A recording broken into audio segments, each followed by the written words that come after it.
मेरे नबी रहमत नूर मुजस्सम शफी मुअज्जम सल्लल्लाहु अलैहि वसल्लम ने फरमाया, जो बीबी बन सवर के बाजार जाए, मेरी तरफ देखे, आंखें खोल के देखे। ये हदीस आपने सुनानी है, इंशाल्लाह बोलिए। सुनाएंगे इंशाल्लाह ताला, बोल के इंशाल्लाह कहिए, आपको सवाब होगा। सुनाएंगे इंशाल्लाह। मेरे नबी करीम सल्लल्लाहु अलैहि वसल्लम ने फरमाया, जो औरत बन सवर के बाजार जाए, अब तो खैर बीबियां बुरका पहन के जाती, बुरके पे भी कढ़ाई की है, बुरके पे भी काम कराया। बुरके पे जो काम और नक्श निगारी हुई है वो 10,000 की है। बुरका पर्दे के लिए पहना था, दिखाने के लिए। ये कैसा बुरका है कि उसने बुरका भी पहना हुआ है और बुरका भी उसने फैशन वाला पहन लिया है। ये किस तरह का? इस तो पर्दे को पर्दे की जरूरत पड़ गई। ये कैसा पर्दा है कि जो पर्दे को पर्दे की जरूरत है?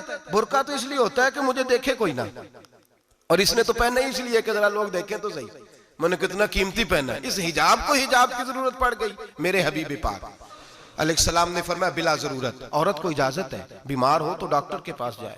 औरत को इजाजत है, जरूरत पड़ जाए, घर में सौदा सलफ ना आता हो तो लेने चली जाए। औरत को इजाजत है, अगर गवाही की जरूरत पड़ जाए तो पर्दा करके काजी अदालत के पास गवाही देने जाए। औरत को इजाजत है हज पे जाए, औरत को इजाजत है उम्रे पे जाए। औरत को इजाजत है कि अगर किसी वक्त जिहाद के लिए औरतों की जरूरत पड़ गई तो हजरत फातिमा और जनाब आयशा की सुन्नत अदा करे, जिहाद को जाए।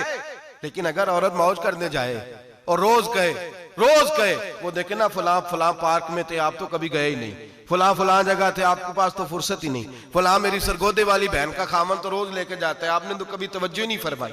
रोज पैगाम देती रहे, रोज पैगाम देती रहे। मेरे हबीब करीम सैयद आलम सल्लल्लाहु अलैहि वसल्लम ने फरमाया, जो बीबी बन सवर के बिला जरूरत बाजार जाए, नबी पाक अलैहिस्सलाम ने फरमाया, एक कदम वो उठाएगी तो उस पर अल्लाह की लानत बरसेगी, फरिश्तों की लानत बरसेगी, जमीन वाले लानत बरसाएंगे, आसमान वाले लानत बरसाएंगे। और मेरे हबीब बोले तो फरमाया, जब अल्लाह की लानत बरसेगी तो मैं भी उस बीबी पे लानत ही करूंगा जो बीबी बन सवर के जाए। और आगे सुन ले, मेरे हबीब ने फरमाया, अगर उसका खामद राजी हो, उसके बन सवर के बाजार जाने पे आप नाराज हो जाएं, अल्लाह करे इस बात पे हो ही जाए, और अल्लाह करे बदल जाए निजाम, जो खामद खुद मेकअप करा के तैयार करा के पार्टी में लेकर के जाए, जो सामने वाली फ्रंट सीट पे खुद बगैर नकाब के उसको बिठाए, जो मोटरसाइकिल की पुश्त पे खुद तैयार करा के बिठाए, और जो खुद कहे तू चली जाना, जा तू शादी भी तू देखा, फला काम भी तू करा, मैं आजाद हूं। मेरे हबीब ने फरमाया, जिसकी बीवी बन सवर के जाए, जिसकी बीवी मेकअप करके जाए, चेलम पे भी ब्यूटी पार्लर से होके जाती है, जिसकी बीवी बन सवर के निकले, वो राजी हो, वो खुश हो।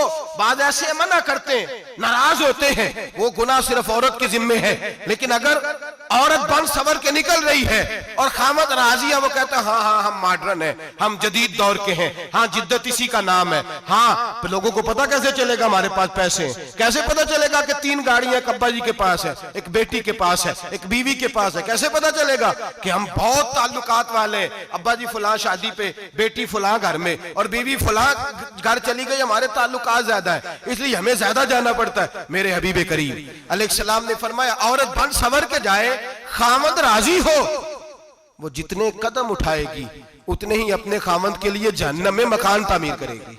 फरमाया, उसके खामद के लिए उतने मकान दोज़ख में तैयार हो गए, वो जलाया जाएगा, वो तपाया जाएगा, वो जहन्नम की आग का ईंधन बनेगा। और मैंने शायद आपको दर्जनों बार हदीस सुनाई हो, मेरे करीम रसूल ने फरमाया, बीबी एक होगी पर 4 आदमियों को जहन्नम में लेके जाएगी। या रसूलल्लाह किसको? फरमाया, बाप ने पर्दे का नहीं कहा तो बाप भी दोज़ख में जाएगा, अगर भाई ने पर्दे का नहीं कहा तो वो भी दोज़ख में जाएगा, शौहर ने पर्दा नहीं कराया तो वो भी जहन्नम में जाएगा। वो बेटा जो कहता था ना 1.25 लाख का मोबाइल लेना है, तो अम्मा ने घर के अंदर शोर डाल दिया, मजबूर किया, खामन को लेकर के दिया। उस बेटे से पूछा जाएगा, तू सारी जिद्दें अम्मा से मनवाता था, ये तूने क्यों नहीं कहा पर्दा कर ले?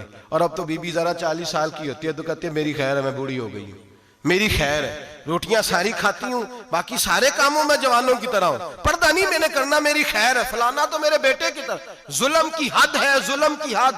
कजन एक दूसरे से हाथ मिलाते, कजन, वो किस मुसीबत का नाम है? कहते ये भाई है, ओ भाई ये भाई होता तो इससे निकाह नाजायज होता, अगर ये भाई होता तो इसके साथ निकाह जायज होता। अब चूंकि अल्लाह ने इसके साथ निकाह को हराम रखा है तो ये तुम्हारा भाई हो सकता? मेरे रसूल करीम सल्लल्लाहु अलैहि वसल्लम ने फरमाया, सुवर निजसुलैन है, कुत्ता बिल्कुल नापाक नहीं होता, कुत्ता भीग जाए तो बादों का नापाक होता है, या कुत्ते के मुंह से थूक निकले तो नापाक होती है। सुवर निजसुल है, पूरा नापाक, खुश्क भी हो तो नापाक है। मेरे हबीबे पाक अलैहिस्सलाम ने फरमाया एक सुवर हो वो पहले ही नापाक, और दूसरा फिर वो सुवर गंद में लिपटा हुआ हो, गलाजत तो सुवर को लगी हुई हो। फरमाया एक तो सुवर जो निजसुल है और फिर वो गंद में लिपट जाए, गलाजत में भर जाए, उसके पूरे वजूद को गंदगी लग जाए। फरमाया वो सुवर गंदगी और गलाजत में लिपटा हुआ तेरे जिस्म से लग जाए तो इतना बुरा नहीं, जितना गैर महरम औरत का वजूद तेरे वजूद से लग जाए तो बुरा है। किस कदर तफसील दी, कहां से बात शुरू की और कहां मेरे नबी ने सिखाई। कजन हाथ मिला रही है, कजन के साथ बाजार जाया जा रहा है, कजन के साथ फलां काम हो रहा है, कजन को चचा का बेटा भाई होता है, अगर ये सगा भाई होता तो इसके साथ निकाह नाजायज होता। खुदारा आ जाओ, लौट आओ, वापस पलटो दीन की तरफ, लौटो, इस तबाही से निकलो। ये जो आग है, ये जो बेसुकूनी है, ये जो तमाशा है, ये लाखों कमाने के बावजूद जो बेबरकती है, ये बड़ी बड़ी फौजों के बावजूद जो रोज मय्यतें उठती हैं, ये जो रोज जनाजे पड़े जाते हैं, ये जो रोज बेटियां बेवा होती हैं, ये जो रोज माओ के सुहाग लुटते हैं, ये हमारी नाफरमानियां हैं। हम दीन के मामले में हम लोगों ने नरमी शुरू कर दी है, हम अल्लाह और उसके रसूल से बगावत करने लगे।